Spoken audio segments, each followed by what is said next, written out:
dans le prochain épisode de Demain nous appartient.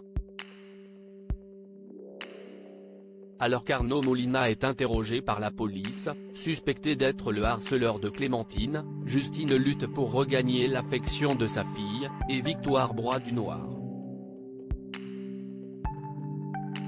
Capture d'écran TF1. Attention, les paragraphes qui suivent contiennent des spoilers sur l'épisode de Demain nous appartient diffusé lundi soir sur TF1. Si vous ne voulez rien savoir, ne lisez pas ce qui suit. Lundi 2 septembre dans Demain nous appartient. L'arrestation d'un potentiel harceleur crée des tensions dans l'entourage de Clémentine et Arnaud Molinat est interrogé par la police, suspecté d'être l'auteur des cadeaux laissés chez Clémentine. Bien qu'il concède avoir filmé une dispute entre elle et Victor afin de montrer à son ami qu'il perdait pied et tenter de le remettre sur le droit, il dément avoir harcelé Clémentine. Le témoignage de Fleur abonde dans ce sens, elle n'a rien à reprocher à son compagnon.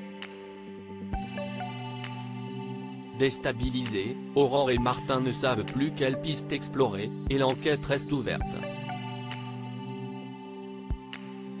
Au lycée, Olivier jubile devant Clémentine, et lui demande des excuses de l'avoir cru coupable de tels actes. Mais Clémentine refuse de s'excuser, et lui rappelle qu'elle a dû simuler un kidnapping pour lui éviter la prison.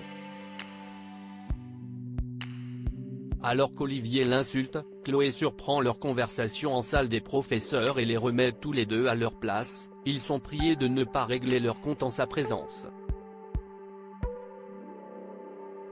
Pendant ce temps, Victor et Lou se disputent chez eux, agacés par les crises de panique de Timothée. Victor cède à la colère, et Lou l'accuse de négliger son fils. Tentant de parler à Timothée pour l'apaiser, Lou comprend que Victor la trompe lorsque son fils lui révèle avoir découvert son tic nerveux de se toucher les cheveux lorsqu'il ment, ce qui lui arrive très régulièrement ces jours-ci en parlant à Lou.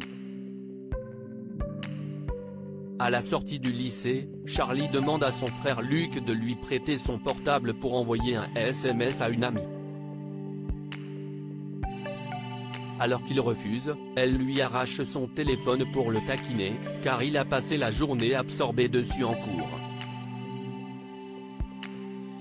Elle découvre alors avec stupeur qu'il contient des photos volées de Clémentine Doucet. Victoire ne parvient pas à surmonter son mal-être. Sophia et Arthur se retrouvent pour la rentrée des classes. Toujours en froid avec Gabriel, Arthur justifie le fait qu'il a temporairement déménagé chez Victoire à cause de lui.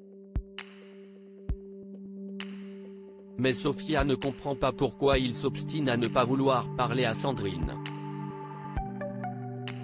Sa mère a vu sa famille voler en éclats, et aurait bien besoin du soutien de son fils dans ces moments difficiles.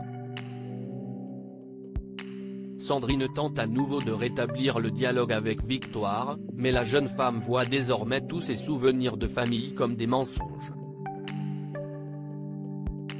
En pleine dépression, elle refuse de sortir et de se rendre à l'ouverture du testament de Philippe, malgré le soutien de Georges. Elle a besoin de temps, et désire rester seule. Justine lutte pour regagner l'affection de sa fille alors que Colline fait sa rentrée des classes à Montpellier. Justine et sa mère se disputent sur le choix de ses fournitures scolaires au Spoon. Lorsque Samuel entre dans le bar et demande des nouvelles de Justine, sa mère perçoit son malaise et lui demande s'il s'agit d'un ex-petit ami. Justine se sent d'autant plus coupable de ne pas s'être occupée de sa fille lorsqu'elle était escorte, et tente désormais de rattraper le temps perdu. Mais Colline supporte mal ce déménagement soudain, et n'a plus aucun ami dans sa nouvelle école. Elle exprime son désir de retourner vivre chez sa grand-mère. Celle-ci reproche alors à Justine de l'avoir trop brusquée en lui faisant quitter Perpignan. Contrariée par leur dispute, Colline s'enfuit en pleine rue.